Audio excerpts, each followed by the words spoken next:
Episode 161 to 170। 161 बेशर्म युवराज। ठीक है, मैं अपनी हार स्वीकार करता हूँ। तुम सही हो और मैं बहुत गलत था, झेंग लियांग ने कहा और आह भरी। यांग निंग को इतनी वाकपटुता से बोलते देख मुझे आश्चर्य नहीं हुआ। अच्छा, तुम वाकई गलत थी। तुम मेरी सच्ची चिंता पर सवाल कैसे उठा सकती हो? यांग निंग बिस्तर की ओर चलते हुए बुदबुदाए। झेंग लियांग ने उसका बेपरवाह रवैया देखा और हंसते हुए कहा कि कैसे उसने उन सभी वजहों को बता दिया जिनकी वजह से उसने उससे पूछा था कि वह कमरे में सोएगा या नहीं।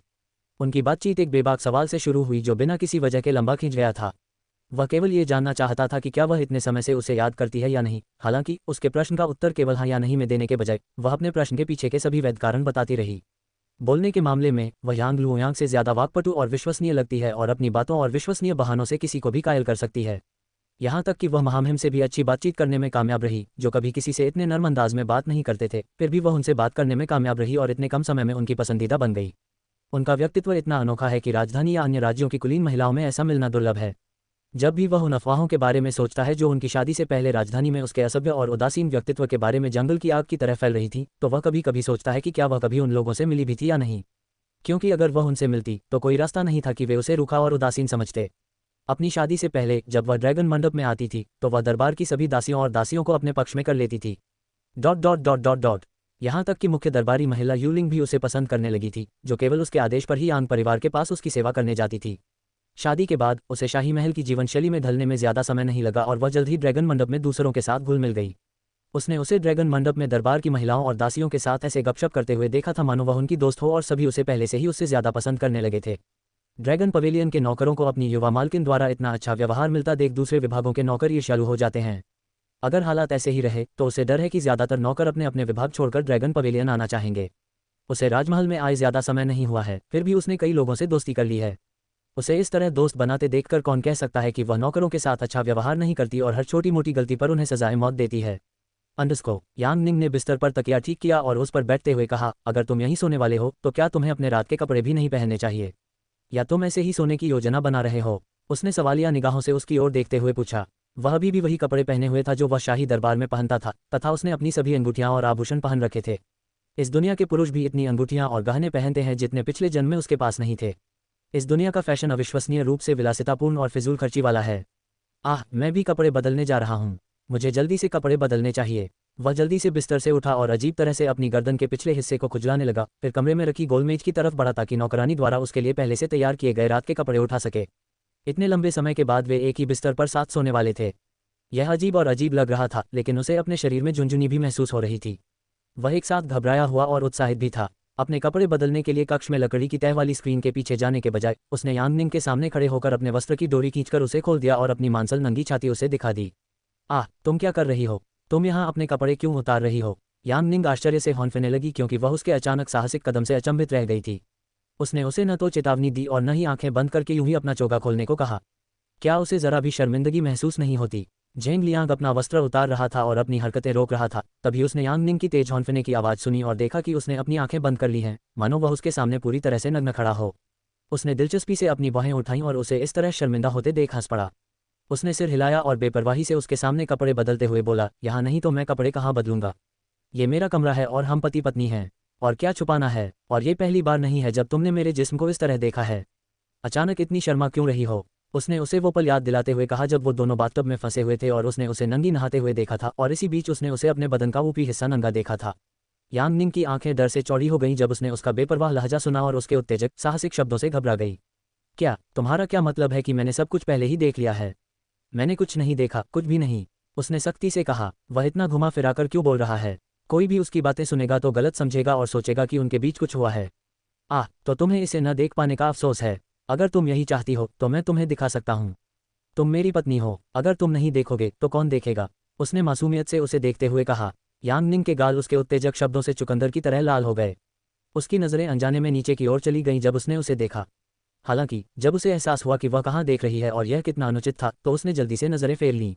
उसने गला साफ करने के लिए जोर से खांसते हुए कहा, क्या क्या बकवास है? किसने कहा कि मैं ये देखना चाहती हूँ? मैं कुछ भी नहीं देखना चाहती। मेरे मुंह में शब्द मत ठूंसना। उसने उसे चेतावनी दी। उसकी आंखों में देखते हुए वो बेशर्मी की बात कैसे कह सकता है? वो सोचती थी कि सिर्फ वही बेशर्म है और किसी भी परिस्थिति में उसे शर्मिंदगी महसूस नहीं होती, पर वो तो उससे भी बुरा है। वो बिना पलक झपकाए ये बातें कैसे कह सकता है? झेंग लियांग ने उसे शर्म से लाल होते और चिढ़ाने के बाद मुस्कुराते हुए देखा तो वह मुस्कुराया। तुम क्या सोच रही हो? मैं अपने दिल की बात कह रहा था और तुम्हारे प्रति अपनी सच्ची भावनाओं की बात कर रहा था। तुम आखिर मेरी पत्नी हो। अगर तुम मेरी भावनाओं के बारे में नहीं जानोगे तो कौन जानेगा? हो, उसने पूछा, जिससे वह हक्की बक्की रह गई। तुम? यांग निंग का चेहरा शर्मिंदगी और अपमान से लाल हो गया। ये आदमी, वो उसे ऐसे कैसे छेड़ सकता है? बहुत अच्छा, अगर तुम्हें मेरे साथ ऐसे ही खेलना पसंद है तो लाओ, मैं तुम्हें 21वीं सदी की लड़की का आत्मविश्वास भी दिखाऊंगी। उसने मन ही मन फैसला किया और उसे घूरा, मानो उसके चेहरे से वो बेशर्मी भरी मुस्कुराहट मिटा देना चाहती हो। 162 जैसे को तैसा। झेंग लियांग की बेशर्म बातें सुनकर यांग निंग का चेहरा शर्म से लाल हो गया। वह अपनी बातों से इस तरह कैसे खेल सकता है और उसे शर्मिंदा कर सकता है?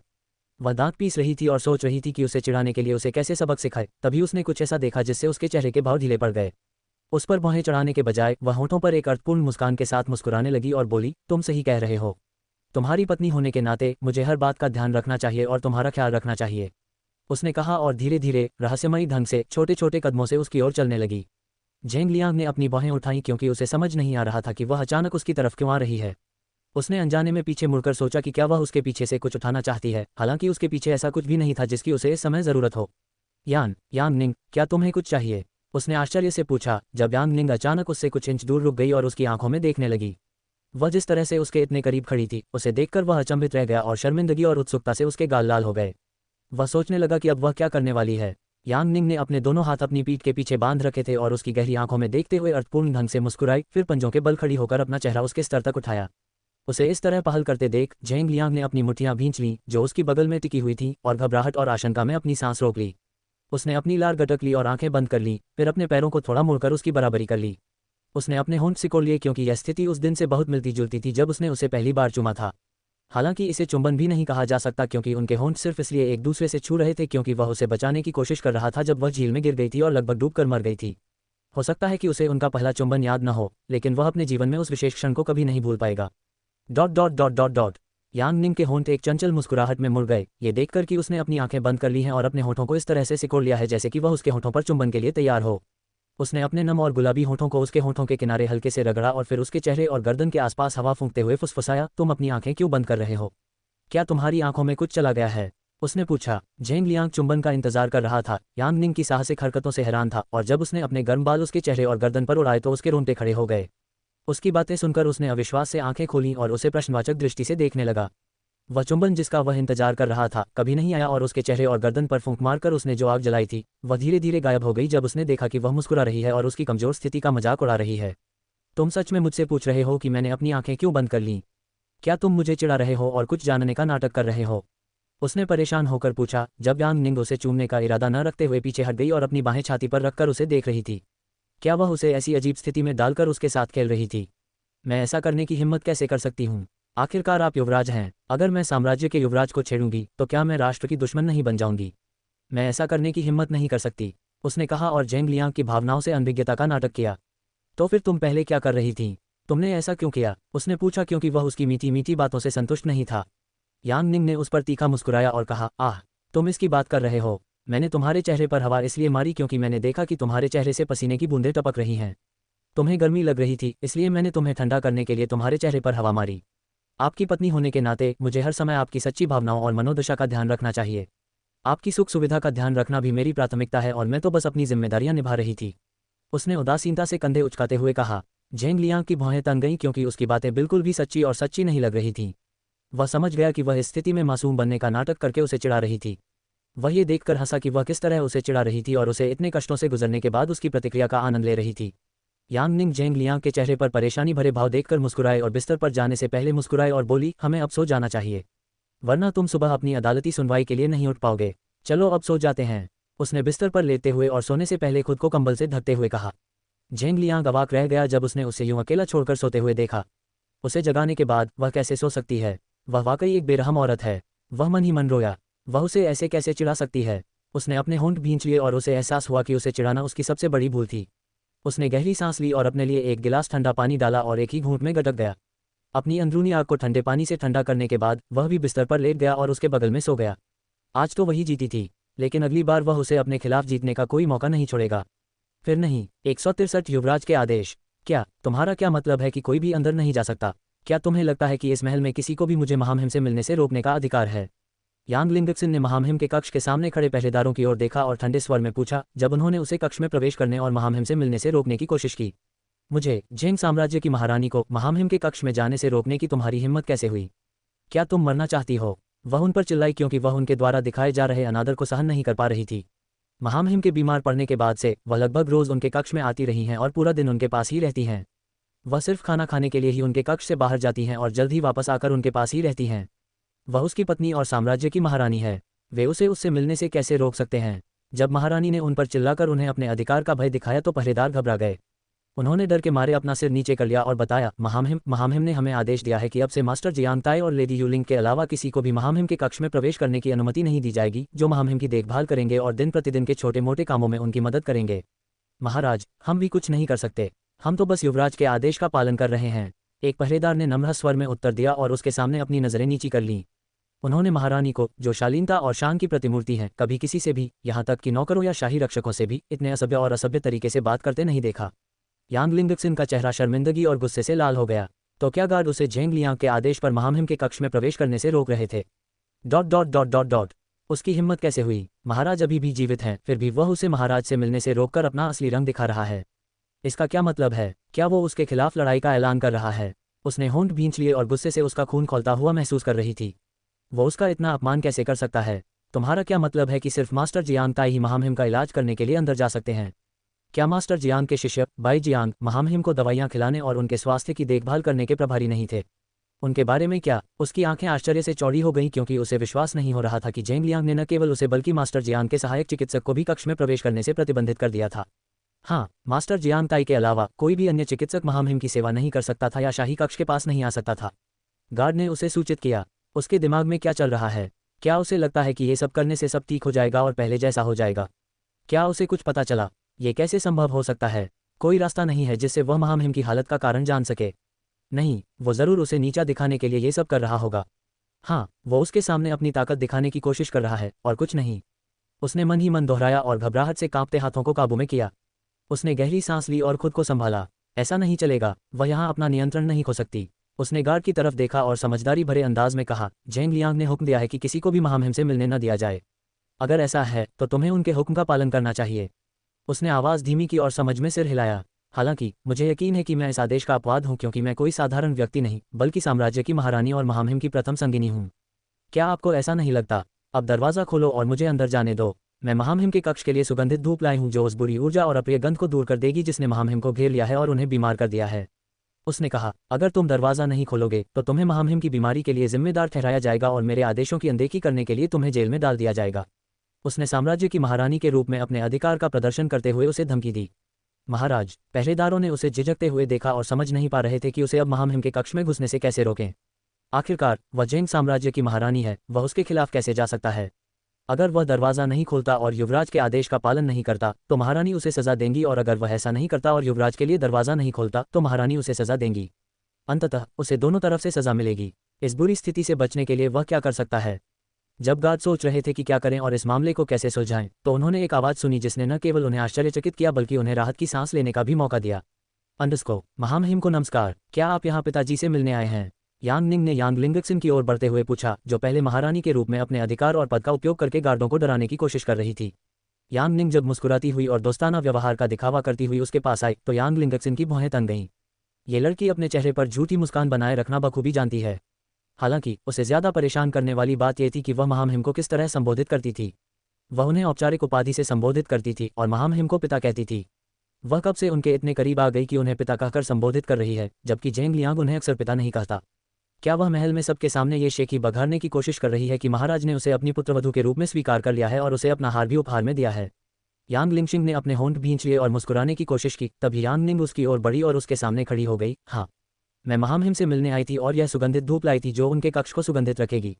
हालांकि ये गार्ड मुझे अंदर जाने से रोक रहा है और कह रहा है कि झेंग लियांग ने आदेश दिया है कि किसी को भी महामहिम के कक्ष के अंदर न जाने दिया जाए। कल तक तो ऐसा कोई आदेश नहीं था। मैं तो तब हैरान रह गया जब मैं महामहिम से मिलने आया और मुझे उनके कक्ष के सामने अंदर जाने से रोक दिया गया। मैं महामहिम की प्रथम सहधर्मिणी हूँ और उनकी पत्नी होने के नाते उनकी सेवा करना और उनकी देखभाल करना मेरा धर्म है। अगर मैं उनसे नहीं मिल पाऊंगी तो महामहिम की देखभाल कौन करेगा? यांग निंग, आप झेंग लियांग की पत्नी हैं और हर समय उनके साथ रहती हैं। आप ही बताइए कि अगर किसी दिन झेंग लियांग बीमार पड़ जाएं और आपको उनसे मिलने से रोक दिया जाए तो आप क्या करेंगी? क्या आपको नहीं लगता कि यह आदेश मेरे प्रति अनुचित और अपमानजनक है? उसने यांग निंग को एक जटिल स्थिति में डालते हुए पूछा। 164 क्राउन राजकुमारी बनाम महारानी। यांग निंग ने महारानी की तरफ भौहें चढ़ा दी जब उन्होंने सबके सामने उनसे सवाल पूछा। महारानी ने तो पहरेदारों को उन्हें महामहिम के कक्ष में जाने से रोकने का आदेश भी नहीं दिया था, फिर भी वह उनसे ऐसे सवाल पूछ रही थी मानो उन्होंने ही उन्हें अंदर जाने से रोका हो। उसके जटिल प्रश्न पर घबराने के बजाय यांग निंग ने उसकी बातों पर सिर हिलाया और कहा, हाँ तुम सही हो। तुम्हें महामहिम से मिलने का पूरा अधिकार है और तुम्हें कोई नहीं रोक सकता। महामहिम भी नहीं। उन्होंने आगे कहा, आप महामहिम की प्रथम संगिनी हैं और आपको महामहिम से मिलने से रोकना अनुचित और अपमानजनक है। महाराज, गार्ड ने अविश्वास से यांग निंग को देखा। उसे लगा कि वह उसकी समस्याएं सुलझाने आई है। ऐसा क्यों लग रहा है कि वह उसकी समस्याएं कम करने के बजाय और बढ़ा रही है? यांग निंग के अप्रत्याशित जवाब से पहरेदार हक्के बक्के रह गए। वहीं यांग लिंगक्सन ने यांग निंग की बातें सुनी तो हैरान रह गई। उसे उम्मीद नहीं थी कि लोग उसकी बात मानेंगे। वह कब से उसकी ही भाषा बोलने लगी। वह सोच रही थी, यद्यपि यांग निंग यांग लुयांग की बेटी है और जेंग लियांग को बर्बाद करने की उसकी इच्छा को पूरा करने के लिए महल में आई थी, लेकिन उससे शादी करने के बाद से वह अलग तरह से व्यवहार कर रही है। जेंग लियांग से शादी के बाद से वह अजीब व्यवहार कर रही है और उसकी बात मानने के बजाय अपनी मनमर्जी कर रही है। वह उसे और यांग लुयांग से बिल्कुल दूर रहती है और अपने पिता की बात भी नहीं सुनती। जब वह अचानक प्रकट हुई तो उसे उम्मीद नहीं थी कि वह उसकी बात मान लेगी, बल्कि उसने सोचा कि वह उसे अंदर जाने से रोकने आई है और उसके लिए बेवजह का तमाशा खड़ा करेगी। लेकिन अचानक वो क्या कर रही है? क्या उसे एहसास हुआ कि जेनेग लियांग के प्रति वफादार रहने से ज़्यादा फायदेमंद है उसके साथ हाथ मिलाना? उसने सोचा, मुझे खुशी है कि तुम मेरी बहू हो। इस महल में सिर्फ तुम ही मेरी भावनाओं और जज्बातों को समझ सकती हो। अगर इस महल में सब मेरे खिलाफ भी हो जाएं, तो भी तुम मुझे समझोगी और मेरी मदद करोगी। यांग लिंगक्सन ने यांग निंग के सकारात्मक रवैये से खुश होकर कहा। जिस तरह से उसने यांग निंग को पहले नज़रअंदाज किया था, उसके बाद वह उसे उतना पसंद नहीं करती। हालांकि जेंग लियांग के साथ उसके मधुर संबंध को देखते हुए उसे अपने साथ रखना, उसे नियंत्रण में रखना और उसकी योजना के अनुसार उसका उपयोग करना बेहतर है। अगर वो उसकी तरफ हाथ बढ़ा रही है तो उसे इस दोस्ती को नज़रअंदाज करने के बजाय उसे थमकर उससे हाथ मिला लेना चाहिए। आखिरकार यांग निंग ही वो शख्सियत है जो भविष्य में जेंग लियांग का विनाश करेगी। तुम बिल्कुल सही समय पर आए हो। मैं महामहिम से मिलने जा रही थी, तुम्हें भी मेरे साथ चलना चाहिए। उन्हें ये देखकर खुशी होगी कि तुम उनसे मिलने आए हो, यांग लिंगक्सन ने कहा और उसे भी अपने साथ अंदर आने का आग्रह किया। अगर यांग निंग उसके साथ कमरे के अंदर जाती है तो शाही आदेश तोड़ने वाली वह अकेली नहीं होगी और न ही उसे अकेले सजा मिलेगी। और जेंग लियांग अपनी पत्नी को उसकी आज्ञा तोड़ने की सजा तो नहीं देगा, है ना? यांग निंग ने जिस तरह से यांग लिंगक्सन के बोलने के लहजे में बदलाव देखा, उसे देखकर वह अर्थपूर्ण ढंग से मुस्कुराए और बोली, मैं भी महामहिम के बारे में चिंतित थी और उनसे मिलना चाहती थी, इसीलिए मैं यहाँ आई थी। हालांकि अगर महामहिम ने सभी को अंदर जाने और महामहिम से मिलने से रोका है तो मेरा मानना है कि उनके इस कृत्य के पीछे कोई कारण अवश्य होगा। इसलिए मैं पहरेदारों को परेशान नहीं करूंगी और ड्रैगन पवेलियन वापस चली जाऊंगी। यांग लिंगक्सन उसकी बातें सुनकर भौचक्की रह गई और उसे लगा जैसे यांग निंग उसके खिलाफ कोई साजिश रच रही है। क्या वह कह रही है कि वह चाहती है कि वह आगे बढ़े और जेंग लियांग के दिए गए आदेशों को तोड़ दे और इस बीच वह आराम करने के लिए अपने कमरे में वापस चली जाए? क्या वह पहरेदारों को परेशान न करके और अपने कमरे में वापस आकर खुद को बड़ा दिखाने की कोशिश कर रही है? क्या वह चाहती है कि सबके सामने वह एक बुरी इंसान लगे? यांग निंग, तुम इतनी दूर से आए हो तो क्या तुम महामहिम से मिलना नहीं चाहती? मुझे यकीन है कि अगर तुम जाकर महामहिम का अभिवादन करोगी तो जेंग लियांग को कोई आपत्ति नहीं होगी। यांग लिंगक्सन ने यांग निंग को अपने साथ अंदर चलने के लिए मनाने की कोशिश करते हुए कहा। यांग निंग ने मुस्कुराते हुए उसके सुझाव को विनम्रता से अस्वीकार कर दिया। मुझे यकीन है कि उसे यह पसंद आएगा। हालांकि महामहिम ने उन्हें अपनी अनुपस्थिति में निर्णय लेने तथा शाही दरबार और महल का अपनी इच्छानुसार नेतृत्व करने की शक्ति प्रदान की है। मुझे यकीन है कि महामहिम ने सभी को महामहिम से मिलने से रोक दिया होगा क्योंकि वह उनके स्वास्थ्य के बारे में चिंतित थे और चाहते थे कि वह कक्ष में अन्य लोगों की उपस्थिति से परेशान होने के बजाय आराम करें। तो मैं महामहिम के आदेश का सम्मान करूंगी और उन्हें परेशान नहीं करूंगी। इस समय उनके लिए यही सबसे अच्छा विकल्प होगा। उसने जेंग लियांग के आदेश का समर्थन करते हुए कहा। हालांकि अगर महाराज अंदर जाना चाहते हैं तो आप जा सकते हैं। मुझे यकीन है कि कोई भी आपको रोक नहीं पाएगा क्योंकि आप जेंग साम्राज्य की महारानी हैं और महल में पदानुक्रम के मामले में मुझसे ऊपर हैं। यांग निंग ने ठंडे स्वर में कहा, मानो उसका यांग लिंगक्सन को अंदर जाने से रोकने का कोई इरादा नहीं था। यांग लिंगक्सन ने अपने होंठ भींच लिए और महसूस किया कि कुछ ठीक नहीं है। वह उसे अंदर जाकर जेंग लियांग के आदेश का उल्लंघन करने के लिए क्यों उकसा रही है? यांग लिंगक्सन एक पल के लिए चुप रही और अंदर जाकर जेंग लियांग के आदेशों की अनदेखी करने के परिणामों के बारे में सोचने लगी। चूंकि यांग निंग ने उसके फैसलों का सम्मान करने के लिए बाहर रहने का फैसला किया था, इसलिए इस शाही आदेश को तोड़ने की पूरी जिम्मेदारी उसी की होगी। वह जेंग साम्राज्य की महारानी है, लेकिन जेंग लियांग को साम्राज्य का अस्थायी शासक नियुक्त किया गया है। इसका मतलब है कि फिलहाल उनका पद उनसे ऊपर है और अगर वह उनके आदेश का उल्लंघन करती हैं तो वह मुश्किल में पड़ सकती हैं। कोई बात नहीं, चूंकि जेंग लियांग ने यह आदेश दिया है, मुझे यकीन है कि उसके इस कृत्य के पीछे कोई न कोई कारण जरूर होगा। अगर वह ये सब इसलिए कर रहा है ताकि महामहिम आराम से रह सके तो मुझे इसमें कोई आपत्ति नहीं है। यांग लिंगक्सन ने अपने होंठ भींचे और भारी मन से कहा। अगर वह महाराज को देख नहीं सकती तो महाराज की हालत क्या है ये कैसे जान पाएगी? उसने सोचा। हालांकि मेरी एक शर्त है, मैं ये चंदन सुगंधित धूपबत्ती जो मैंने महामहिम के कक्ष में जलाने के लिए खरीदी थी साथ लाई हूँ। अगर पहरेदार इस धूपबत्ती को महामहिम के कक्ष में ले जाकर जला दें तो मैं अपने कक्ष में वापस आ सकती हूँ। अगर वे ऐसा कर सकते हैं तो मैं उन्हें फिर कभी परेशान नहीं करूंगी और महारानी के निवास पर ही रहूंगी। यांग लिंगक्सिन ने यांग निंग के सामने एक शर्त रखते हुए कहा। यांग निंग ने उस धूपबत्ती को देखा जो यांग लिंगक्सिन उसके पास से गुजर रही थी और अपने होठों को एक पतली सी रेखा में भींच लिया। उसकी चेतावनी के कारण झेंग लियांग ने पहरेदारों से कमरे से सारी धूपबत्ती और गर्म पानी के बर्तन हटाने को कहा। तो वह वही थी जो यह अगरबत्ती लाई थी? हाँ जरूर, यांग निंग ने कहा और गार्ड की ओर मुड़ा और चुपचाप नाटक देख रहा था। इसे अंदर ले जाओ और महामहिम के कक्ष के पास इसे जला दो। लेकिन महाराज, महामहिम ने कहा है। पहरेदार उलझन में था क्योंकि झेंग लियांग ने सारी धूपबत्तियां फेंकने को कहा था। जब उसे पहले ही सारी जरूरी धूपबत्तियां फेंकने का आदेश दिया जा चुका था तो वह दूसरी धूप कैसे जला सकता था? बस वही करो जो मैं कह रही हूँ।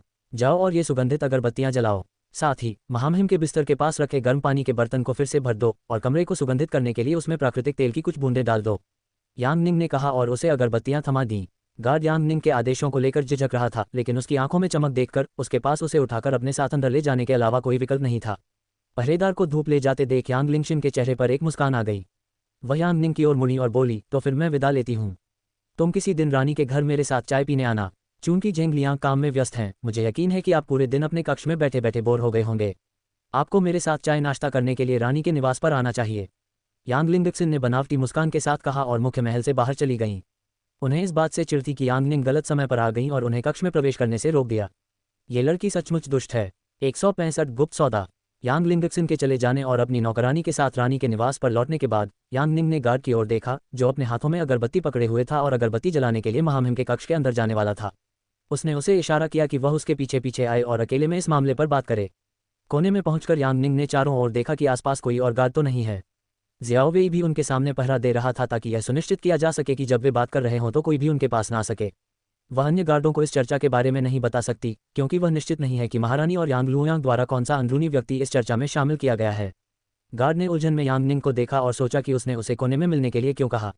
ऐसी कौन सी गोपनीय बात है कि उसे बात करने के लिए उसे किनारे पर बुलाना पड़ा? महारानी, क्या आप कुछ बात करना चाहती हैं? अगर कोई ज़रूरी बात नहीं है तो मुझे महारानी द्वारा दिया गया ये काम पूरा करना होगा। उसने उन्हें अगरबत्ती दिखाते हुए कहा। यांग निंग ने उसे गंभीरता से देखा और इससे पहले कि वह अपने काम पर वापस लौट पाता उसने उसे रोक दिया। रुको, तुम्हें ये सुगंधित धूपबत्ती महाराज के कक्ष के अंदर ले जाने की ज़रूरत नहीं है। हाँ, इससे पहले महारानी ने मुझे उनके जाने से पहले उनके कक्ष में यह अगरबत्ती जलाने के लिए कहा था। आपने भी उनकी बात मान ली थी और मुझे उनकी बात मानने को कहा था। मैं उनके आदेश की अवहेलना कैसे कर सकता हूँ? उन्होंने सवाल किया। यांग निंग ने अपनी भौहें उठाईं और ये देखकर उपहास किया कि वह महारानी के आदेशों का पालन करने के लिए कितनी उत्सुकता दिखा रहा था। क्या आप भूल गए कि महामहिम ने सभी को महामहिम से मिलने और कक्ष के अंदर कोई भी विदेशी वस्तु लाने पर प्रतिबंध लगा दिया है? उसने ठंडे स्वर में पूछा। Dot dot dot dot dot. Yang Ning के स्वर और रवैये में अचानक आए बदलाव से गार्ड अवाक रह गया और खुद को समझाने की कोशिश करने लगा। महाराज, पहले आप ही थे जिन्होंने मुझे महारानी से यह सुगंधित धूप लेकर महारानी के कक्ष में जलाने के लिए कहा था। आप ऐसा कैसे कर सकते हैं? इससे पहले कि वह अपनी बात पूरी कर पाता, यांग निंग ने भौहें सिकोड़ते हुए उसे बीच में ही टोक दिया। क्या तुम अपनी अज्ञानता के लिए मुझे दोषी ठहरा रहे हो? तुम शाही रक्षक हो और तुम्हें महामहिम के आदेशों का पालन करने में और भी दृढ़ता दिखानी चाहिए थी। अगर मैंने तुम्हें ऐसा करने के लिए कहा भी है तो तुम मेरे और महारानी के सामने कमजोर कैसे पड़ सकते हो? पहले, अगर मैं समय पर नहीं आती तो मुझे यकीन है कि आप महामहिम द्वारा दिए गए आदेश का उल्लंघन करते और खुद को परेशानी से बचाने के लिए महारानी को कक्ष के अंदर जाने देते। उसने उदासीनता से टिप्पणी की। महाराज, मैं ऐसा कभी नहीं करूंगा। मैं महामहिम के आदेशों का अनादर कैसे कर सकता हूँ? कृपया मुझ पर विश्वास करें। जब यांग निंग ने उसके इरादों को भांप लिया और उसे डांटा तो गार्ड घबरा गया। वह वास्तव में परेशानी से बचने के लिए महारानी को कक्ष के अंदर जाने की अनुमति देने की योजना बना रहा था क्योंकि वह महारानी की रानी पत्नी और जेंग साम्राज्य की महारानी है। वह उसे कब तक कमरे के अंदर जाने से रोक सकता है? अगर उसने उसे अंदर जाने से रोका होता तो वह अपनी मौत और अपने परिवार के दुर्भाग्य को न्योता देता। यांग निंग ने गार्ड की आंखों में डर के भाव देखे और समझ गई कि वह सचमुच उसके दावों से डर गया था। महामहिम के कक्ष के सामने तमाशा करने के बजाय उसने गार्ड को ठंडी निगाहों से घूरा और उसे आदेश दिया, बस करो। मैं महामहिम को यह नहीं बताऊंगी कि तुम उनके आदेश का उल्लंघन करने और महामहिम को अपने कक्ष में आने देने की योजना बना रहे थे। इसके बजाय ये सुगंधित धूप मास्टर जियांग के पास ले जाओ और उनसे कहो कि मैंने तुम्हें उनके पास भेजा है। वे समझ जाएंगे, उसने कहा। पहरेदार ने उसकी बात मान ली और उसके आदेश से हैरान रह गया। अगरबत्ती महारानी ने दी थी। अगर महारानी को पता चल गया कि उसने महारानी के कक्ष में अगरबत्ती नहीं जलाई तो उसके लिए मुसीबत खड़ी हो जाएगी। यांग निंग ने उसकी आंखों में डर और उलझन देखी। उसकी हिचकिचाहट देखकर उसने अपनी बाहें छाती पर रख लीं और कहा, क्यों? कोई दिक्कत है क्या? अगर तुम्हें इसमें हिचकिचाहट हो रही है तो कोई बात नहीं। मैं गार्ड बुलान से कहूंगी कि वह इससे निपटे और तुम्हें शाही पहरेदारी से भी हटा दे, क्योंकि तुम वैसे भी अपना काम ठीक से नहीं कर रहे हो। मैं कर दूंगा, गार्ड ने अधीरता से कहा। महामहिम के निजी रक्षक गार्ड गुलान का नाम सुनते ही उसका चेहरा पीला पड़ गया। वह बर्दाश्त नहीं कर सकता कि महामहिम को इस मामले के बारे में पता चले। इसके अलावा मास्टर जियांग ही महामहिम के इलाज और दवाइयों का ध्यान रखने के लिए जिम्मेदार हैं। उन्हें महामहिम द्वारा दी गई अगरबत्ती देना गलत नहीं माना जाएगा। पहरेदार ने अपनी मुद्रा सीधी की और कहा, महाराज, आपको चिंता करने की जरूरत नहीं है। अब से मैं किसी को भी अंदर नहीं जाने दूंगा और न ही उनकी किसी भी जरूरत पर ध्यान दूंगा जब तक कि महामहिम मुझे कुछ करने का आदेश न दें। इस सुगंधित अगरबत्ती के बारे में मैं इसे आपके आदेशानुसार मास्टर जियांग के पास ले जाऊंगा और महारानी को सूचित करूंगा कि इसे महारानी के कक्ष में प्रज्वलित किया गया है। उन्होंने कहा। यांग निंग के होठों पर एक सुखद मुस्कान आ गई क्योंकि वह उसकी त्वरित प्रतिक्रिया से संतुष्ट थी। कम से कम वह उतना बुरा तो नहीं है जितना उसने सोचा था। इससे पहले कि वह उसे महारानी से झूठ बोलने के लिए कहती, उसने खुद ही काम समझ लिया। खैर, वह बिना किसी कारण के शाही रक्षक नहीं है। ठीक है, आप मेरी नौकरानी से इस मामले की रिपोर्ट करवा सकते हैं और अगर कोई और भी महामहिम से मिलने आए तो मुझे बता सकते हैं। क्या आपको ये समझ में आया? उसने यकीन दिलाने के लिए पूछा। उस आदमी ने सहमति में सिर हिलाया और कहा, हाँ, मैं आपकी बात मानूंगा, लेकिन कृपया इस बारे में महाराज को न बताएं, वरना मुझे शाही रक्षक के पद से हटा दिया जाएगा। यांग निंग ने सिर हिलाया और उसकी तरफ हाथ हिलाते हुए कहा, जब तक तुम अपना मुंह बंद रखोगे मैं भी ऐसा ही करूंगी। हालांकि अगर आदेश का पालन करते समय तुमने कोई गलती की तो मुझे नहीं पता कि तुम्हारा क्या होगा। उसने ज़ियाओवेई के साथ ड्रैगन मंडप में लौटने से पहले उसे चेतावनी दी।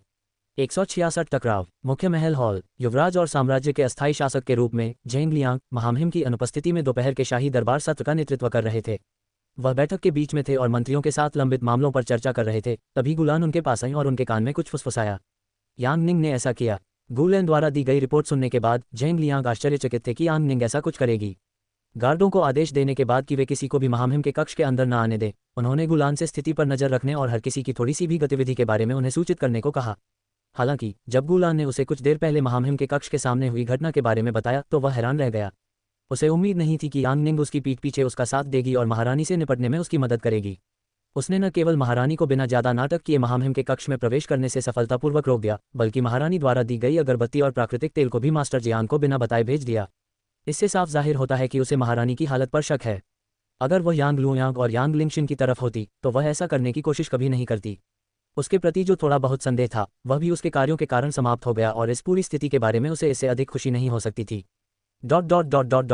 ठीक है, अब अपना काम शुरू करो। झेंग लियांग ने सबकी उत्सुक निगाहों को अपनी ओर देखते हुए गुलान से अपने काम पर वापस जाने को कहा। गुलान के अपने स्थान पर वापस आने के बाद झेंग लियांग ने सभी का सामना किया और अदालत की कार्यवाही जारी रखी तथा अगले मामले का नेतृत्व करने के लिए मंत्रियों में से एक की ओर इशारा किया। मंत्री लाओ, अगला मामला किस बारे में है? मंत्री जी के चेहरे पर एक अजीब सा भाव आ गया और यह स्पष्ट हो गया कि वे उनसे कुछ कहना चाहते थे। झेंग लियांग ने अपने होंठ भींच लिए क्योंकि उसे अंदाजा हो गया था कि वे ऐसा क्यों कर रहे हैं। उसे उम्मीद थी कि देर सवेर ऐसी स्थिति जरूर आएगी, लेकिन उसे हैरानी हुई कि यह इतनी जल्दी हो गया। क्या बात है? क्या कोई ऐसी बात है जिसके बारे में मुझे पता होना चाहिए? उसने गंभीरता से पूछा। झेंग लियांग ने अचानक उनसे एक सवाल पूछा तो मंत्रियों ने अजीब तरह से गला साफ किया। सभी ने एक दूसरे को सार्थक नजरों से देखा और एक दूसरे से झेंग लियांग के सामने इस मामले पर खुलकर बोलने की उम्मीद कर रहे थे। मंत्री लाओ, मैंने आपसे एक प्रश्न पूछा था, क्या आप कुछ बात करना चाहेंगे? झेंग लियांग ने ठंडे स्वर में पूछा जब किसी ने उनके प्रश्न का उत्तर नहीं दिया। वे उनके प्रति अपनी अनिच्छा दिखाने में संकोच नहीं करते, लेकिन जब बात करने और अपनी जिम्मेदारियों को स्वीकार करने की आती है तो वे चुप हो जाते हैं। मंत्रियों की पहली पंक्ति में खड़े मंत्री लाओ ने झेंग लियांग के सवाल पूछने पर अपने होंठ भींच लिए और उन्हें मुश्किल में डाल दिया। उन्होंने झिझकते हुए सबको देखा और कोने में खड़े मंत्री यांग लुयांग की ओर देखते हुए कहा, महामहिम, कुछ हफ्ते हो गए हैं जब से महामहिम अस्वस्थ हैं और शाही दरबार की बैठकों में शामिल नहीं हो पाए हैं। उन्होंने कहा, अदालत में हर कोई उनके स्वास्थ्य को लेकर चिंतित है और जानना चाहता है कि अब उनकी हालत कैसी है। झेंग लियांग ने उनकी चिंता समझी और सबको आश्वस्त किया, महामहिम अब ठीक हैं। मास्टर जियांग उनका इलाज कर रहे हैं और कुछ दिनों के आराम के बाद जब उन्हें बेहतर महसूस होगा तो वे दरबारी काम फिर से शुरू कर देंगे। मंत्रियों ने अपने होंठ भींच लिए और एक दूसरे को घूरने लगे क्योंकि वे झेंग लियांग के जवाब से संतुष्ट नहीं थे। सिर्फ यही बात उन्हें परेशान नहीं कर रही थी। कोने में खड़े यांग लुयांग ने मंत्री लाओ की कायरता पर निराशा से सिर हिलाया और मामले को अपने हाथ में लेने का फैसला किया। उन्होंने आगे बढ़कर एक और सवाल उठाया, महामहिम, हमें पता चला है कि आपने महामहिम से मिलने और उनके कक्ष में प्रवेश करने पर प्रतिबंध लगा दिया है, यहाँ तक कि महामहिम पर भी। आप अपने मंत्रिमंडल से चर्चा किए बिना यह फैसला कैसे ले सकते हैं? क्या आप हम पर विश्वास नहीं करते या आपको लगता है कि आप कुछ भी कर सकते हैं क्योंकि आप साम्राज्य के अस्थायी संप्रभु बन गए हैं? यांग लुयांग ने ठंडे स्वर में पूछा, बिना अपने शब्दों को घुमाए, जैसा कि मंत्री लाओ ने पहले किया था। जब यांग लिंगक्सिन ने उसे झेंग लियांग के नए आदेशों के बारे में बताया तो वह आग बबूला हो गया और उस पर चिल्लाने लगा कि उसने कुछ नहीं किया। जब किसी को भी ऐसे आदेशों के बारे में पता ही नहीं था तो उसे कैसे पता? वह तो बस एक अस्थायी शासक है जो कुछ समय के लिए महामहिम की गद्दी पर बैठा है। उसे यह सोचने की हिम्मत कैसे हुई कि उसे उनके खिलाफ जाकर स्वतंत्र निर्णय लेने का अधिकार है? अगर वह सोचता है कि सिर्फ युवराज होने के कारण ही वे उसे अपना सम्राट मान लेंगे तो वह गलत है। ऐसे कई उदाहरण हैं जहां युवराज सम्राट नहीं बन पाता और जेंग लियांग का मामला भी उनमें से एक है। वह इस बात का पूरा ध्यान रखेगा। अगर जेंग लियांग उसके खिलाफ जाने की हिम्मत करेगा तो वह उसे महल से बाहर निकालने में जरा भी नहीं हिचकिचाएगा। मंत्री यांग के साहसिक प्रश्न से अन्य मंत्री आश्चर्यचकित थे और मन ही मन उनकी प्रशंसा कर रहे थे कि वे अपनी बात पर मुखर और आश्वस्त थे। ये प्रश्न सबके मन में थे, लेकिन वे जेंग लियांग के सामने बोलने से हिचकिचा रहे थे। उन्हें इस बात पर भी हैरानी हुई कि जेंग लियांग ने उनसे पहले बिना चर्चा किए ही यह आदेश कैसे सुना दिया। क्या उन्हें मंत्रिपरिषद का जरा भी सम्मान नहीं है? हालांकि हमेशा की तरह यांग लुयांग ने शाही प्राधिकारियों से अपने साहसिक और बेबाक सवाल पूछकर उन्हें निराश नहीं किया। जहां मंत्रीगण इस बात से खुश थे कि यांग लुयांग ने युवराज का सामना किया, वहीं जेंग लियांग यांग लुयांग की बेशर्मी की तारीफ किए बिना नहीं रह सका। क्या उसे लगता है कि उसकी यह बेबाकी उसे डरा देगी? जेंग लियांग ने अपनी भौहें उठाईं और चेहरे पर मुस्कुराहट के साथ यांग लुयांग की ओर देखा। मंत्री यांग, मुझे लगता है कि आप भूल रहे हैं कि मंत्रिपरिषद की जिम्मेदारी राजा का समर्थन करना और यह सुनिश्चित करना है कि आदेशों का पूरी तरह से पालन हो रहा है। राजा अपने फैसलों पर मंत्रिपरिषद से चर्चा कर सकते हैं, लेकिन उन्हें हर परिस्थिति में ऐसा करने की जरूरत नहीं है। मंत्रिपरिषद के एक महत्वपूर्ण सदस्य होने के नाते आपको जिम्मेदार होना चाहिए और मेरी मंशा पर सवाल उठाने के बजाय ये सुनिश्चित करना चाहिए कि सभी लोग इस आदेश का बिना किसी चूक के पालन करें। उन्होंने सबके सामने उसे बेरुखी से डांटा। यांग लुयांग ने भौहें चढ़ाईं और मुठ्ठियां भींचकर कहा, महामहिम सही कह रहे हैं। हम साम्राज्य पर शासन करने और उनके आदेशों का पालन करने के लिए महामहिम का समर्थन करते हैं। हालांकि महामहिम अभी भी साम्राज्य के युवराज हैं और उन्हें मंत्रिपरिषद को नियंत्रित करने का दर्जा प्राप्त नहीं है। ऐसे में कोई भी आदेश जारी करने से पहले आपको हमसे इस बारे में चर्चा करनी चाहिए। यदि आप कैबिनेट के मंत्रियों के रूप में हमारी स्थिति को नज़रअंदाज कर रहे हैं तो हमें यह मानने पर मजबूर होना पड़ेगा कि महामहिम ये सब साम्राज्य के लिए नहीं बल्कि अपने लिए कर रहे हैं। उन्होंने जेंग लियांग को वास्तविकता का आईना दिखाने के लिए ऊंची आवाज में कहा। किसी को उनके अधिकार पर सवाल उठाने की जरूरत है ताकि उन्हें एहसास हो कि वह मंत्री की योजनाओं की कठपुतली मात्र है और कुछ नहीं। वह अभी भी युवराज है और साम्राज्य का सम्राट नहीं बना है। उसकी हिम्मत कैसे हुई कि वह ऐसा व्यवहार करे मानो उसे मंत्रिपरिषद का नेतृत्व करने का अधिकार है। जेंग लियांग को यांग लुयांग के अपने प्रति शत्रुतापूर्ण व्यवहार पर कोई आश्चर्य नहीं हुआ और उसने कहा, मुझे लगता है कि तुम्हें अभी भी नहीं पता कि राज दरबार में क्या चल रहा है। कल महामहिम ने मुझे राज दरबार का नेतृत्व करने और बिना किसी से चर्चा किए निर्णय लेने का अधिकार दिया है। इस राज सिंहासन के अस्थायी शासक के रूप में मुझे राज दरबार की बेहतरी के लिए निर्णय लेने का पूरा अधिकार है और मुझे अपने कार्यों के बारे में किसी को भी स्पष्टीकरण देने की आवश्यकता नहीं है। अगर आपको लगता है कि मैंने जो किया वह अनुचित था और मुझे यह फैसला लेने से पहले आपसे पूछना चाहिए था, तो मेरे पास यह मानने के अलावा कोई विकल्प नहीं है कि मंत्री यांग महामहिम के फैसलों का सम्मान नहीं करते और उनके फैसलों के खिलाफ जाना चाहते हैं। मंत्री यांग, क्या आप मुझे ये बता रहे हैं कि आप शाही हुक्म के खिलाफ जाना चाहते हैं जबकि आपको मेरा समर्थन करना चाहिए? जेंग लियांग ने ठंडे स्वर में पूछा और उसे उसकी स्थिति से अवगत कराने में संकोच नहीं किया। अगर वह सबके सामने उससे सवाल करने की हिम्मत करता है तो उसके मामले में चुप रहने का भी कोई कारण नहीं है। 167 प्रिंस जेंग जियांग। यांग लुयांग ने अपने होंठ सिकोड़ लिए जब जेंग लियांग ने सबके सामने उसकी वफादारी पर सवाल उठाया और सारा मामला उसकी ओर मोड़ दिया। वही तो बिना किसी को बताए संदिग्ध हरकतें कर रहा था और सबके सामने उससे सवाल करने की हिम्मत कर रहा था। क्या वह सोचता है कि वह कुछ भी कर सकता है और कोई उसके काम पर सवाल नहीं उठाएगा? वह भूल रहा है कि सम्राट अपनी प्रजा और समर्थकों के बिना कुछ भी नहीं है। अगर सम्राट के समर्थक, मंत्री और प्रजा उसके खिलाफ हो जाएं, तो हालात बिगड़ते देर नहीं लगती और तथाकथित सम्राट को गद्दी से उतार दिया जाता है। अगर वह सोचता है कि युवराज होने के नाते उसे उन पर शासन करने का अधिकार मिल गया है तो वह गलत है। उसने ही यांग लिंगक्सिन को महारानी बनाया था। इसी तरह वह उसके बेटे जेंग जियांग को भी सम्राट बना सकता था और उसे अपने बनाए रास्ते पर चलने के लिए मजबूर कर सकता था। उस समय जेंग लियांग के पास इस जीवन में अपने द्वारा लिए गए निर्णयों पर पछताने के अलावा कोई विकल्प नहीं होगा। तभी उसे समझ आएगा कि उसके विरुद्ध जाकर उसने कितनी गलती की थी। यांग लुयांग ने अपने गुस्से को नियंत्रित करने के लिए गहरी सांस ली और फिर दांत पीसकर सिर नीचे करके कहा, महाराज, आप मेरे इरादों को गलत समझ रहे हैं। मैं महामहिम की इच्छा के विरुद्ध जाने की कभी हिम्मत नहीं करूंगा। उसने अपनी आवाज़ धीमी करके अपनी ईमानदारी और निराशा जाहिर की। मैंने आपसे सिर्फ इसलिए सवाल पूछा था क्योंकि मैं महामहिम के स्वास्थ्य को लेकर चिंतित था। महामहिम पिछले कुछ हफ्तों से अस्वस्थ हैं और आपने अचानक सभी को उनसे मिलने और उनके स्वास्थ्य के बारे में जानने से रोक दिया है। अगर महल के बाहर के लोगों को इस बात का पता चल गया तो वे अफवाह फैला देंगे कि युवराज महल पर कब्जा करने की कोशिश कर रहे हैं और महामहिम के भावी उत्तराधिकारी के पद के लालच में जल्द से जल्द गद्दी संभालना चाहते हैं। मुझे बस यही चिंता थी कि आपके साथ बेवजह अन्याय होगा। उन्होंने कहा, हालांकि मुझे पता है कि आपने महामहिम के कक्ष में सभी के आने पर प्रतिबंध लगा दिया था क्योंकि आपको चिंता थी कि उनके विश्राम में बाधा आ सकती है और वे जल्दी स्वस्थ नहीं हो पाएंगे। मंत्रिपरिषद के एक महत्वपूर्ण सदस्य के रूप में मैं आपके निर्णय में आपका समर्थन करने की पूरी कोशिश करूंगा। यांग लुयांग ने अपना अभिमान त्याग दिया और सबके सामने जेंग लियांग के निर्णय का समर्थन किया। हालांकि उसे जेंग लियांग को अपने सामने इतना शक्तिशाली बनते देखना बिल्कुल पसंद नहीं था, लेकिन इस समय उसने अपनी तलवारें नीचे कर लीं जो उसने अपनी ओर उठाई थीं। क्योंकि जेंग लियांग को महामहिम का समर्थन प्राप्त है और वह उसे सबके सामने शाही सत्ता के प्रति अपनी वफादारी पर सवाल उठाने की इजाज़त नहीं दे सकता। वित्तीय विभाग के प्रधानमंत्री होने के नाते उनकी प्रतिष्ठा अभी भी सबके सामने है। हालांकि उनका समर्थन करने के साथ साथ उन्होंने सबके सामने अपनी निराशा भी व्यक्त की, जिससे लोगों को लगा कि शायद जेंग लियांग भी महामहिम की इस हालत का कारण हो सकता है और वे उन पर शक करने लगे। अगर बात करने लायक कुछ खास नहीं है तो हम बात खत्म कर देते हैं। जेंग लियांग ने यांग लुओयांग की बातों का मजाक उड़ाया और उसे समझ आ गया कि वो सबके सामने क्या करना चाह रहा था। हालांकि वो इस मुद्दे को और ज्यादा बढ़ाने के मूड में नहीं था। यदि कोई महत्वपूर्ण बात न हुई तो वे बैठक समाप्त करने ही वाले थे कि यांग लुओयांग ने एक बार फिर उनकी बात बीच में ही रोक दी। महामहिम, अदालत कक्ष में उपस्थित सभी मंत्रियों की ओर से मैं आपसे एक अनुरोध करना चाहता हूँ, यांग लुओयांग ने कहा। जेंग लियांग ने अपनी बाहें उठाईं और सोचा कि अब उसके दिमाग में कौन सी नई योजना चल रही है। अनुरोध? कैसा अनुरोध? उसने पूछा। यांग लुओयांग ने सभी मंत्रियों की ओर देखा और कल रात सभी के साथ ड्रिंक्स लेते समय हुई बातचीत पर उनकी सहमति की पुष्टि की तथा जब उन्होंने एक साथ सिर हिलाया तो वे मुस्कुरा दिए। उन्होंने अपना गला साफ किया और शुरू करने से पहले जेंग लियांग की ओर मुड़े। महामहिम के अस्वस्थ होने और शाही दरबार में उपस्थित न हो पाने के कारण काम बढ़ता जा रहा था और आपके ध्यान के बिना सभी मामलों को सुलझाना मुश्किल होता जा रहा था। हालांकि चूंकि आप महामहिम के लंबित कार्यों को निपटाने में व्यस्त हैं, इसलिए महामहिम द्वारा पूरा किया जाने वाला कार्य भी बढ़ता जा रहा है और इस समय न्यायालय व्यवस्था को सुचारू रूप से चलाना मुश्किल हो रहा है।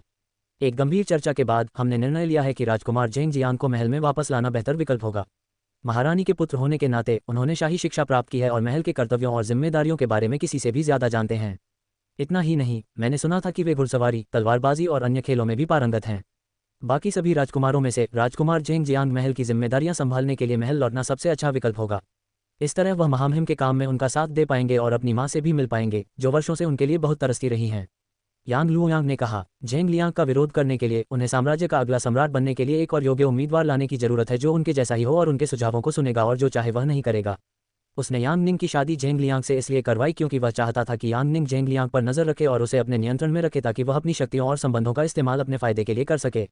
हालांकि स्थिति तब बदल गई जब यांग निंग बदल गई और उससे दूर रहने लगी। यदि यांग निंग उसके लिए कुछ नहीं कर सकती तो उसे उसकी इच्छाओं और आकांक्षाओं को पूरा करने के तरीके खोजने होंगे। 168 तालिकाओं को पलटें।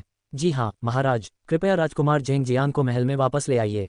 यांग लुओयांग ने जेंग लियांग के सामने साहपूर्वक अपना अनुरोध रखा तो अन्य मंत्रियों ने भी स्वीकृति में सिर हिलाकर उसका समर्थन किया। वे एक साथ चिल्लाए और विनम्रता से सिर झुकाकर जेंग लियांग को अपनी इच्छा पूरी करने के लिए मना लिया। अगर वे सब एक साथ आकर उस पर दबाव डालें तो जेंग लियांग उनके खिलाफ नहीं जा सकता। जैसा कि यांग लुओयांग ने कहा है, महल को किसी ऐसे व्यक्ति की आवश्यकता है जो युवराज के पद का नेतृत्व करेगा, जबकि जेंग लियांग महामहिम के स्थान पर कार्यभार संभाल रहे हैं। महल की जिम्मेदारियां संभालने के कौशल और क्षमता के मामले में जेंग जियांग के अलावा जेंग लियांग को कोई नहीं हरा सकता। वह न केवल सभी क्षेत्रों में सक्षम है बल्कि वर्तमान महारानी का पुत्र भी है। अगर वे उसे वापस महल में ले आते हैं तो महारानी उनके काम से प्रसन्न होंगी और भविष्य में उनका साथ देंगी। न सिर्फ महारानी बल्कि वे राजकुमार जेंग जियांग का भी समर्थन हासिल कर पाएंगे जो भविष्य में उनके काम आएगा।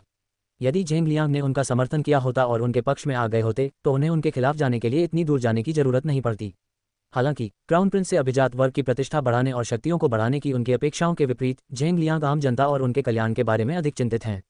वह आम लोगों की भलाई के लिए अड़े हुए हैं, भले ही इसके लिए उन्हें कुलीनों और अभिजात वर्ग की शक्ति को कम करना पड़े। दक्षिणी सीमा से लौटने के बाद से वे पहले से मौजूद नीतियों में बदलाव का सुझाव देकर आम जनता की वित्तीय स्थिति को बेहतर बनाने के लिए कड़ी मेहनत कर रहे हैं। उन्होंने जनता के बीच करों के अनुचित वितरण के खिलाफ शिकायत उठाई है, जहां सभी को, चाहे वे कुलीन वर्ग के हों या गरीब मजदूर, सरकार को एक निश्चित राशि का कर देना पड़ता है। इससे निम्न श्रमिक वर्ग पर और अधिक बोझ पड़ता है, जिसके पास अपनी थाली में भोजन जुटाने के लिए भी पर्याप्त संसाधन नहीं होते। हालांकि जेंग लियांग के हस्तक्षेप के बाद महामहिम कर प्रणाली में बदलाव और लोगों से उनकी आय के अनुसार कर वसूलने पर सकारात्मक विचार कर रहे हैं। इतना ही नहीं, उन्होंने गरीब किसानों और मजदूरों को कुछ छूट भी दी है। इससे मंत्रियों और कुलीन वर्ग में अफरा तफरी मच गई क्योंकि अगर यह नीति लागू होती तो सबसे पहले वही प्रभावित होते, क्योंकि राजस्व का सबसे ज्यादा हिस्सा उन्हीं का होता है और अगर यह नीति लागू होती तो उन्हें अपनी आय से ज्यादा कर देना पड़ता। इतना ही नहीं, जेंग लियांग ने अकाल प्रभावित इलाकों में खाद्य आपूर्ति और प्राथमिक उपचार का मुद्दा भी उठाया। उन्होंने बताया कि महल से भेजी गई आपूर्ति जरूरतमंदों तक नहीं पहुंची और लोगों तक पहुंचने से पहले ही मंत्रियों और बिचौलियों ने उसे छीन लिया। हालांकि बाद में जेंग लियांग पर इस भ्रष्टाचार के लिए यांग लुओयांग को झूठे आरोप में फंसाने का आरोप लगाया गया। भले ही इस मामले को खारिज कर दिया गया और जांच से कोई नतीजा नहीं निकला, फिर भी शाही दरबार में हर कोई जेंग लियांग से सावधान रहने लगा और शाही दरबार में उसकी शक्ति और स्थिति को लेकर चिंतित रहने लगा। वह खुलेआम उनकी शक्तियों और महल में वर्षों से चली आ रही व्यवस्था के खिलाफ जा रहा था। इसी वजह से वे जेंग लियांग को महल से बाहर निकालकर जेंग जियांग को महल में लाने के लिए बेताब थे। यही कारण है कि जेंग लियांग की बजाय जेंग जियांग महामहिम के भावी उत्तराधिकारी बनने के लिए सबसे उपयुक्त उम्मीदवार प्रतीत होते हैं, क्योंकि जेंग लियांग के अपने विचार हैं जो कभी भी उनके विचारों से मेल नहीं खाते। यदि वे उसे नियंत्रित नहीं कर सकते तो उसे बदलना ही बेहतर है। दूसरी ओर, यदि जेंग जियांग सम्राट बन जाता है तो महारानी डोवागर बन जाएंगी और उन्हें सम्राट और महारानी डोवागर का समर्थन प्राप्त होगा। वे अपने संबंधों को व्यापक बनाने और कठपुतली सम्राट तथा महारानी डोवागर के समर्थन से स्वयं को पहले से अधिक शक्तिशाली बनाने के इस स्वर्णिम अवसर को कैसे छोड़ सकते हैं। जेंग लियांग को मंत्रियों के व्यवहार से आश्चर्य नहीं हुआ, बल्कि ये देखकर आश्चर्य हुआ कि सभी लोग उसके खिलाफ जा रहे हैं और अनुरोध कर रहे हैं कि वह जेंग जियांग को वापस महल में ले आए। अब तक यांग लुयांग गुप्त रूप से उसके विरुद्ध षड्यंत्र रच रहा था, लेकिन अब वह खुलेआम उसके विरुद्ध जा रहा है और दूसरों को भी अपने साथ आने के लिए प्रेरित कर रहा है। परिपक्व होने के बाद शाही परिवार के नियमों का पालन करते हुए झेंग जियांग ने राजमहल छोड़ दिया और राजसी संघर्ष से बचने के लिए उसे एक निजी निवास में भेज दिया गया। हालांकि अब मंत्रीगण उससे महल वापस लाने का आग्रह कर रहे हैं। वे उससे इतनी बेतुकी बात की मांग करके खुद को बहुत बड़ा समझते हैं। उसने उपहास किया और यांग लुयांग की आंखों में हताशा देखी। महाराज बीमार हैं और अभी भी बिस्तर पर हैं, फिर भी उन्होंने उनसे ऐसा बेशर्म अनुरोध करने की हिम्मत की। झेंग जियांग को महल में वापस लाना तो बस एक बहाना है। उसे महल में वापस लाकर कामकाज संभालने के बहाने वे उसे महल में एक पद दिलाना चाहते हैं और धीरे धीरे भविष्य में राजगद्दी तक पहुंचाना चाहते हैं। एड्स बाय पब फ्यूचर एड्स। क्या उन्हें लगता है कि उसे पता नहीं चलेगा कि उनके दिमाग में क्या चल रहा है? अगर वे यही चाहते हैं तो अब उसके लिए उनके साथ विनम्र होने का कोई मतलब नहीं है। झेंग लियांग ने सभी को गंभीरता से देखा और यांग लुयांग पर अपनी नज़रें गड़ा दी। मंत्री यांग, मैं देख सकता हूं कि आप महल के काम के बारे में चिंतित हैं। हालांकि दूसरों के काम की चिंता करने के बजाय मुझे लगता है कि आपको वित्त विभाग के प्रमुख के रूप में अपने पद और काम के बारे में ज़्यादा चिंतित होना चाहिए। मैंने पिछले कुछ महीनों की मासिक वित्तीय रिपोर्ट देखी और पाया कि करों से प्राप्त राजस्व अपेक्षा से कम था। क्या हो रहा है? उसने ठंडे स्वर में पूछा। यांग लुयांग का चेहरा अचानक उसके सवाल सुनकर पीला पड़ गया और घबराहट में उसने जवाब दिया, महाराज, आपको ये रिपोर्ट कहाँ से मिली? मुझे याद नहीं कि मैंने आपको दी थी। क्योंकि महामहिम हमेशा वार्षिक वित्तीय रिपोर्ट मांगते हैं, मासिक रिपोर्ट नहीं। उसने असमंजस में पूछा। झेंग लियांग मासिक रिपोर्ट कैसे प्राप्त कर सकता है? झेंग लियांग ने यांग लुयांग को मुस्कुराते हुए देखा और कहा, महामहिम यही तो करते थे। हालांकि मेरा मानना है कि अस्पष्ट वार्षिक रिपोर्ट की समीक्षा करने के बजाय प्रशासन की सही स्थिति जानने के लिए मासिक वित्तीय रिकॉर्ड देखना बेहतर है। भले ही आपने मुझे रिपोर्ट नहीं दी, मेरे पास इसे पाने के अपने तरीके हैं। आखिरकार मेरे पास महामहिम की सर्वोच्च शक्तियां हैं। तो बताए, ऐसा क्या हो रहा है कि पिछले महीने राजस्व कम था और अब यह महीने दर महीने कम होता जा रहा है? यांग लुयांग ने शर्मिंदगी से अपना सिर नीचे कर लिया और अजीब तरह से गला साफ करते हुए जवाब दिया, ऐसा इसलिए है क्योंकि महामहिम द्वारा किसानों और मजदूरों को करों में राहत देने के बाद राजस्व संग्रह में भारी कमी आई है। इसलिए मैं और बाकी मंत्री कर संग्रह प्रणाली को यथावत रखने पर जोर दे रहे थे। इस तरह से ये खजाने के लिए फायदेमंद था। लोग पहले से ही कर जमा करने में विरोध कर रहे थे, अब वे और अधिक विद्रोही हो गए हैं तथा समय पर अपना बकाया नहीं चुकाते हैं और अधिकारियों के लिए परेशानी खड़ी कर रहे हैं। झेंग लियांग ने उनकी बातों पर मजाकिया अंदाज में ठहाका लगाया और कहा, मंत्री यांग, क्या आपको लगता है कि मैंने सिर्फ मासिक रिपोर्ट पढ़ी है और उसकी ध्यान से समीक्षा नहीं की? अगर राजस्व में अंतर किसानों या मजदूरों की वजह से हुआ है तो इतना ज्यादा नहीं होना चाहिए। रिकॉर्ड में मैंने देखा कि कई मंत्री महीनों से कर का भुगतान नहीं कर रहे हैं, जबकि उन्हें करों का भुगतान करने से छूट नहीं मिली है, जिनमें आप भी शामिल हैं। इतना ही नहीं, मैंने ये भी देखा है कि कई व्यापारी भी अपने करों का पूरा हिस्सा नहीं चुका रहे हैं।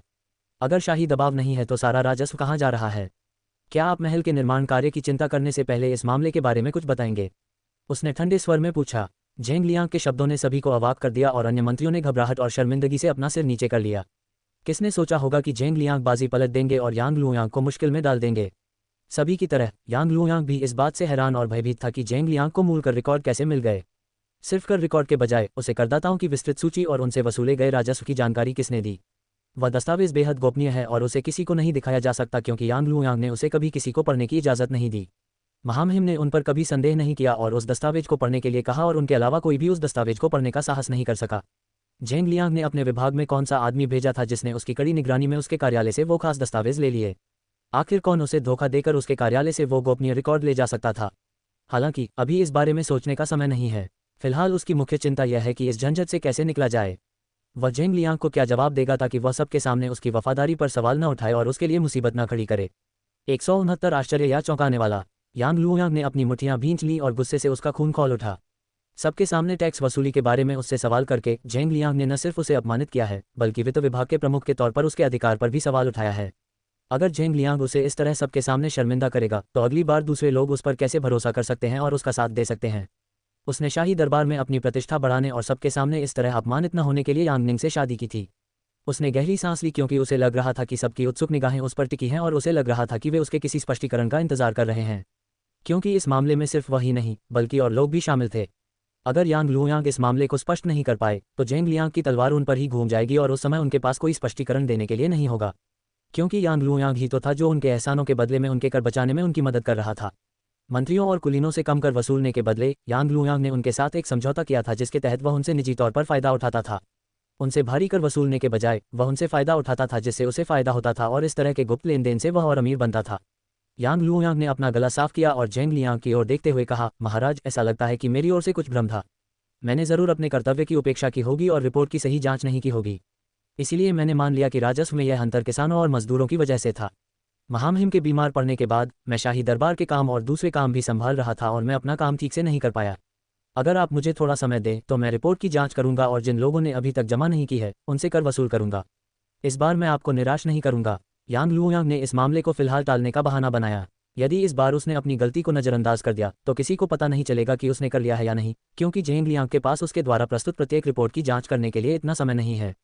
जेंग लियांग ने यांग लुयांग की प्रतिक्रिया सुनकर अपनी भौहें चढ़ा लीं और उसके कूटनीतिक जवाब से उसे कोई आश्चर्य नहीं हुआ। वह कितनी आसानी से इस जटिल स्थिति से बच निकलने की कोशिश कर रहा था। हाँ, गलती हो गई, वह कहता है। ठीक है, चूंकि मंत्री यांग ऐसा कह रहे हैं इसलिए मैं इस बार आप पर भरोसा करूंगा और आपको अपनी रिपोर्ट के लिए फिर से भुगतान करने दूंगा। इसका मतलब ये होगा कि वह पिक्सेल Google_nid=RK_IDEX और Google_CM के लिए अपने छलपूर्ण तरीकों का अब और उपयोग नहीं कर पाएंगे। B607/699/E4A307D6F8FC2BB3CDBD7_728X90 अपने संपर्कों और निजी निधियों में वृद्धि करें। गलती हो गई, आप रिपोर्ट देख सकते हैं और एक हफ्ते बाद राजस्व रिपोर्ट मेरे कार्यालय में जमा कर सकते हैं। मैं जांच करूंगा कि आपने इस बार अपना काम ठीक से पूरा किया है या नहीं, जेंग लियांग ने कहा, जिससे अदालत में धीमी फुसफुसाहट शुरू हो गई। यांग लुयांग ने भौहें चढ़ाईं, उसे उम्मीद नहीं थी कि वह इस तरह प्रतिक्रिया देगा। वह इतना जिद्दी क्यों है, उसने सोचा। उसने उसे समझाने की कोशिश की, महाराज आप तो पहले से ही काम में व्यस्त हैं और आपको बहुत सारे काम निपटाने हैं। मैं आपको इतने छोटे मोटे कामों से कैसे परेशान कर सकता हूँ। अगर आपको मुझ पर भरोसा नहीं है तो मैं राजकोष मंत्री से टैक्स रिपोर्ट की जांच करवाऊंगा। मुझे यकीन है कि आप मुझसे ज़्यादा उसकी बातों पर भरोसा करेंगे, उसने सुझाव दिया। वह देख सकता था कि जेंग लियांग अब उसकी बातों पर यकीन नहीं करता। हालांकि अगर जेंग लियांग रिपोर्ट की दोबारा जांच करता है तो इसका मतलब होगा कि वह अपने संपर्क और निजी धन को बढ़ाने के लिए अब अपने छल कपट का इस्तेमाल नहीं कर पाएगा। वह आसानी से राजकोष मंत्री को अपने वश में कर सकता है, लेकिन वह किसी भी कारण से जेंग लियांग को अपने वश में नहीं कर पाएगा। जेंग लियांग देख सकता था कि यांग लुयांग सब कुछ इसलिए कर रहा था ताकि वह रिपोर्ट न देख सके। उसने मुस्कुराते हुए कहा, कोई ज़रूरत नहीं है, मुझे तुम पर भरोसा है या नहीं इससे कोई फर्क नहीं पड़ता। ये भी मेरे काम का हिस्सा है और मैं बस अपना कर्तव्य निभा रहा हूँ। आपको बस 1 सप्ताह बाद रिपोर्ट जमा करनी है और उसके बाद मैं तय करूंगा कि इस मामले में क्या करना है। और मुझे उम्मीद है कि अब से तुम दूसरों से ज़्यादा अपने काम पर ध्यान दे पाओगे। जैसा कि तुम देख सकते हो, दूसरों पर ध्यान देते हुए तुम अपनी जिम्मेदारियां ठीक से नहीं निभा पाए। उसने सबके सामने उसका मजाक उड़ाया। जी हाँ महाराज, मैं 1 हफ्ते में आपको नई रिपोर्ट सौंप दूंगा। यांग लुयांग के हाथ गुस्से से कांपने लगे और उसने अपमान से अपना सिर नीचे कर लिया। यांग लुयांग के कान शर्म से लाल हो गए और उसे आश्चर्य हुआ कि जेंग लियांग को इतना आत्मविश्वास कहाँ से मिला कि वह सभी मंत्रियों के खिलाफ जा सके। वह तो पहले से ही शाही दरबार के कामों में व्यस्त था, तो उसने राजस्व रिपोर्टों को बिना उसकी जानकारी के कैसे देख लिया। जब यांग लुयांग सोच रहा था कि जेंग लियांग को रिपोर्ट कैसे मिली, जेंग लियांग ने सबकी ओर देखा और कहा, राजकुमार जेंग जियांग को महल में वापस लाने के बारे में मैं इस पर विचार करूंगा। मैं सबके सुझावों को ध्यान में रखूंगा और ऐसा निर्णय लूंगा जो महल के लिए सर्वोत्तम होगा। मुझे इस मामले में फैसला लेने का हक है या नहीं, उसने पूछा, जिससे सबके सिर शर्म से झुक गए। कुछ देर पहले वे यांग लुयांग का समर्थन कर रहे थे और राजकुमार जेंग जियांग को महल में लाने के लिए नारे लगा रहे थे। हालांकि अब उनके पास उनके सामने वही शब्द दोहराने का कोई रास्ता नहीं है, क्योंकि उन्होंने उन्हें उनकी असली जगह दिखा दी है। मंत्री यांग, यदि चर्चा के लिए और कुछ नहीं है तो क्या मैं अब अदालत की बैठक को समाप्त कर सकता हूँ? जेंग लियांग ने यांग लुयांग से पूछा, क्योंकि पहले उन्होंने ही यह प्रश्न उठाया था और उन्हें अदालत की बैठक को समाप्त करने से रोका था। यांग लुयांग ने दांत पीसते हुए अनिच्छा से सिर हिलाया और कहा, हाँ महाराज, मेरे पास कहने के लिए और कुछ नहीं है। जेंग लियांग यांग लुयांग का फीका रंग देखकर खुश हुआ और उसकी प्रतिक्रिया से संतुष्ट था। उसने उसे और अपमानित नहीं किया और दोपहर की अदालत की सुनवाई रद्द कर दी, क्योंकि उसके पास अदालत में यांग लुयांग से बहस करने के अलावा और भी कई काम थे। महाराज, क्या आप अब अध्ययन कक्ष में लौट रहे हैं? गुलान ने जेंग लियांग के पीछे पीछे ड्रैगन मंडप की ओर जाते हुए पूछा। जेंग लियांग उसके सवाल पर हंसा और रुककर पूछा, ड्रैगन पवेलियन में मेरा कक्ष भी है, सिर्फ अध्ययन कक्ष ही नहीं। आपने ये क्यों सोचा कि मैं अदालती सत्र के बाद अध्ययन कक्ष में जा रहा हूँ? गुलान ने आश्चर्य से उसकी ओर देखा और कहा, क्योंकि दोपहर के कोर्ट सत्र में भाग लेने के बाद आप हमेशा अध्ययन कक्ष में जाते हैं, इसलिए मैंने पूछा कि क्या आप अध्ययन कक्ष में वापस आ रहे हैं। ओह, ये तो काफ़ी वाजिब है। जेंग लियांग ने अपनी गलती मानी और कहा, आज मैं अध्ययन कक्ष में नहीं बल्कि अपने कक्ष में जा रहा हूँ। दोपहर का भोजन जल्द ही खत्म होने वाला है, काम करते हुए खाना नहीं छोड़ना चाहिए। गु लैन को आश्चर्य हुआ जब जेंग लियांग ने उससे कहा कि उसे काम पर जाने के लिए भोजन नहीं छोड़ना चाहिए। इस बीच जेंग लियांग का कुछ समय में पहली बार दोपहर का भोजन करने के लिए कक्ष में वापस आना था। लंबे और थकाऊ शाही दरबार सत्र के बाद जेंग लियांग यांग निंग की तलाश में ड्रैगन मंडप में अपने कक्ष में लौट आया। उसे एहसास हुआ कि पिछले कुछ हफ्तों से वह उसे उतना समय नहीं दे पा रहा था जितना उसे मिलना चाहिए था और उसकी अनुपस्थिति उसे महल में अकेलापन महसूस करा रही थी। इसके अलावा वह महारानी यांग लिंगक्सन के साथ व्यवहार करके महल के कामों में उसकी मदद कर रही थी और महामहिम के साथ व्यवहार करने का एक तरीका भी सुझा रही थी। उसका धन्यवाद करने के लिए कम से कम वह उसके साथ कुछ और समय बिता सकता था और उसे महल में अकेला महसूस नहीं होने दे सकता था। इसीलिए उन्होंने उसे अकेले कक्ष में भोजन करने देने के बजाय उसके साथ कक्ष में वापस आकर भोजन करने का निर्णय लिया। कक्ष के अंदर जाने से पहले झेंग लियांग ने अपने कदम रोके और शाओवेई से पूछा, जो कक्ष के बाहर खड़ी थी, क्या उसने अभी तक कुछ खाया है? उसने पूछा। ज़ियाओवेई को तब आश्चर्य हुआ जब झेंग लियांग अचानक दोपहर के भोजन के लिए कक्ष में वापस आया और उससे एक प्रश्न पूछा। वह अचंभित रह गई, लेकिन उसने जल्दी से अपने होश संभाले और जवाब दिया, उसने अभी तक कुछ नहीं खाया है, महाराज।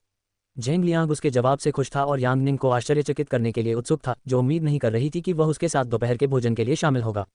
उसने गार्ड को कमरे का दरवाज़ा खोलने का इशारा किया, लेकिन जब दरवाज़ा धक्का देकर खोला गया तो उसकी मुस्कान धीरे धीरे गायब हो गई और उसकी जगह एक उलझन भरी नज़र ने ले ली। यांग निंग, तुम वहाँ नीचे क्या कर रहे हो? उसकी आंखें भय से चौड़ी हो गईं क्योंकि उसे ऐसी किसी चीज़ की उम्मीद नहीं थी। 170 क्या मैं फिर से मर सकता हूँ? वाह, खाना तो लाजवाब था। यांग नाई ने आह भरी और तकिए को गले से लगाए बिस्तर पर लेट गई। मिठाई की एक पूरी प्लेट खाने और 2 कप चाय पीने के बाद वह खुश और संतुष्ट महसूस कर रही थी।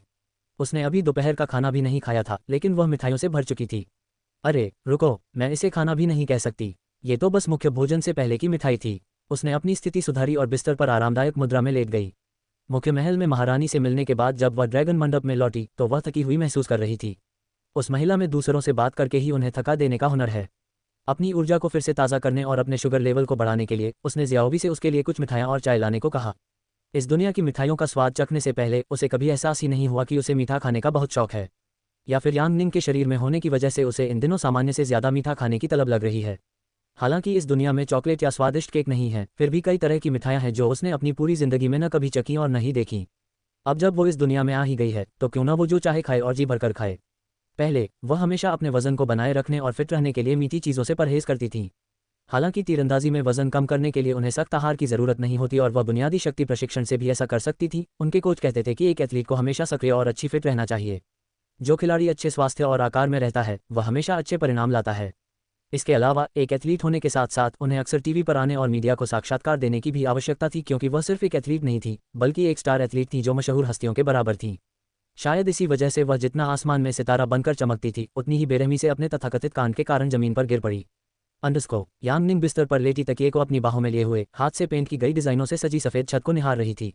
डिज़ाइन इतने छोटे और बारीक थे कि वह इस बात पर कभी आश्चर्यचकित नहीं हो सकती थी कि इस दुनिया के लोग कितने कलात्मक और मेहनती हैं। उनके पास ज़्यादा तकनीक और सुविधाएं नहीं हैं, फिर भी वे एक संतुष्ट जीवन जीते हैं, जबकि उनके जैसे लोग शहर में रहते हैं और उनके पास सब कुछ है, फिर भी उन्हें अपने जीवन के कई खुशी के पल याद नहीं हैं। वह अपने कौशल को निखारने और कड़ी मेहनत करने में इतनी व्यस्त थी कि वह अपने परिवार और दोस्तों के साथ बिताए उन छोटे छोटे खुशी के पलों का आनंद लेना भूल गई।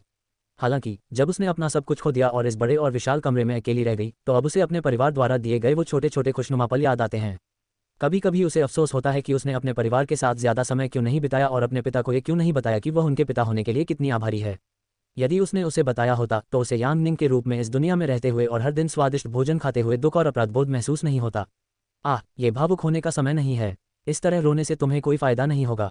यांग निंग कराह उठी और अनजाने में उसके गालों पर आ रहे आंसुओं को पोंछ लिया। उसने अपना गला साफ किया और अपने मन से अनावश्यक विचारों को दूर करने के लिए उसने कुछ व्यायाम करने और अपने शरीर को हिलाने का निर्णय लिया। वह बिस्तर से उठती है और अपनी लंबी और बोझिल स्कर्ट को ठीक करती है ताकि वह ड्रेस में उलझकर लड़खड़ा न जाए। उसने स्कर्ट को अपनी नाभि के ऊपर उठाया और अपनी एड़ियों को उजागर किया ताकि वह ड्रेस में आराम से चल सके। उसने अपने कपड़ों में सहज महसूस करने के लिए अपना ऊपरी गाउन भी उतार दिया और अपनी स्कर्ट ऊपर करके खड़ी हो गई।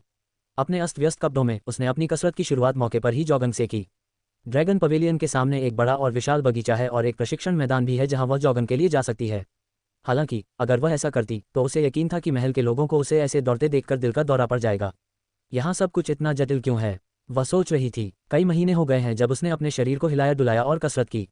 पहले वह खुद को फिट रखने और प्रतियोगिताओं में अपनी उत्पादकता बढ़ाने के लिए कसरत करती थी, लेकिन अब वह उन चीज़ों को भूलने के लिए कसरत कर रही है जो उसे परेशान कर रही थी।